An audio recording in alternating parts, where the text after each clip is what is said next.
厲鬼故第一集，伯伯。我家姐佢有一個朋友，佢有一個3歲左右嘅細仔。有一日佢發現，佢細仔對住窗口一邊揮手一邊講：拜拜伯伯。朋友最初都不以為然，佢以為個仔只係同街上面路過嘅阿伯喺度講嘢啫。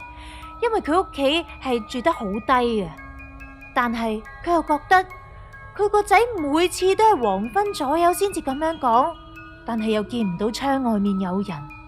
朋友越嚟越驚，於是乎佢決定搬屋。今次佢搬屋，決定搬遠啲，而且仲要樓層高啲嘅，咁樣點都唔會見到街上面路過嘅伯伯啦啩。於是乎佢搬屋之後，呢個情況完全都冇改善過，跟住佢就決定問佢個仔：你究竟同邊個講拜拜啊？個仔就答佢：同伯伯咯。朋友又問：出面都冇人，你同邊個伯伯喺度講嘢啊？